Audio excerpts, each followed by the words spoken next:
मैं हूं कलीमुल्ला।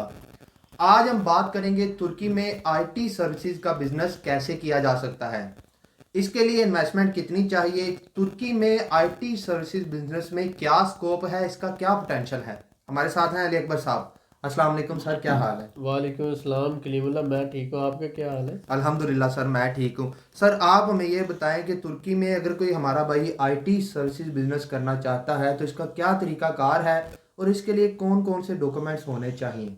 जी कलीमुल्ला, सबसे पहली बात ये है कि कोई भी आपने बिज़नेस करना हो टर्की में, जी सर। तो उसका सिंपल तरीकाकार तो यही है कि आप एलएलसी कंपनी रजिस्टर्ड करवाते हैं। जी सर। और रजिस्टर्ड करवाने के बाद एक कंपनी मैनेजर, एक वर्कर आपने कम से कम रखना होता है।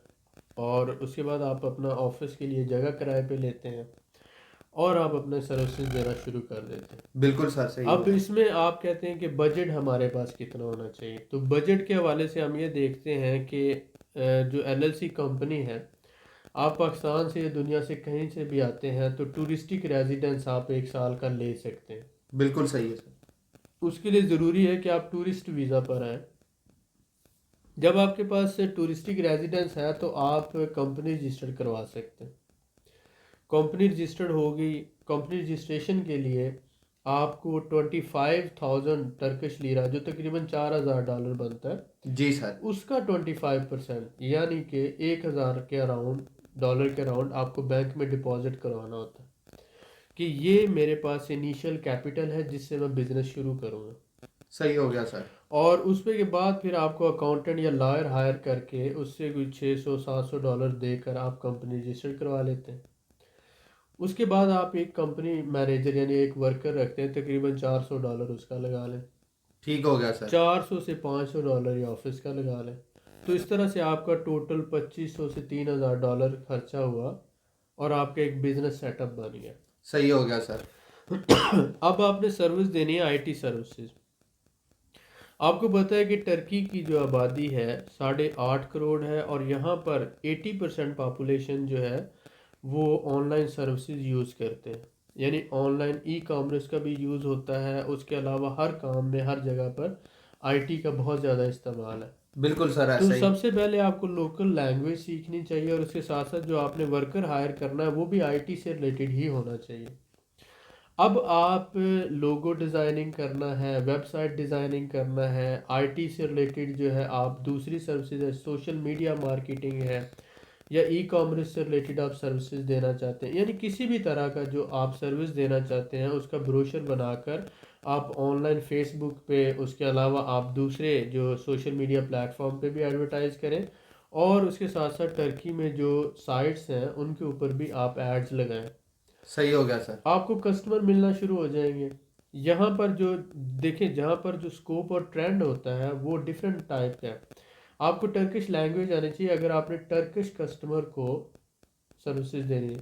तो शुरू में आपका जो वर्कर होगा वो आपकी हेल्प करेगा, वो आपके बिजनेस को हैंडल करेगा, लेकिन आहिस्ता आहिस्ता आप इसको कर सकते हैं। लेकिन अगर आप पाकिस्तान में या टर्की दुनिया में कहीं पर भी ये बिज़नेस पहले से कर रहे हैं या इस बिज़नेस को समझते हैं तो आप टर्की में कर सकेंगे। बिल्कुल सर, सही हो गया। बहुत शुक्रिया सर आपका। Sir welcome. मैं आपसे ये जानना चाहूँगा कि आईटी सर्विसेज बिजनेस के लिए कम से कम किसी भी भाई के पास कितनी इन्वेस्टमेंट होनी चाहिए।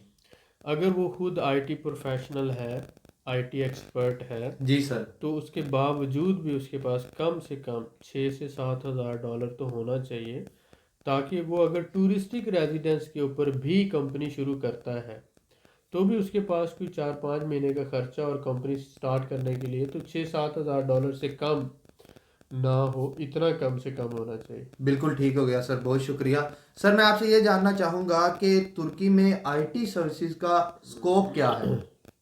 स्कोप मैंने डिस्कस किया कि टर्की बजाते खुद एक बड़ी इकॉनमी है। जी सर, और बिल्कुल। जितनी भी यहाँ पर कंपनीज हैं, नेशनल और इंटरनेशनल, सारी सबकी वेबसाइट्स हैं। और यहाँ पर ई कॉमर्स या ऑनलाइन शॉपिंग का बहुत ज़्यादा रुझान है।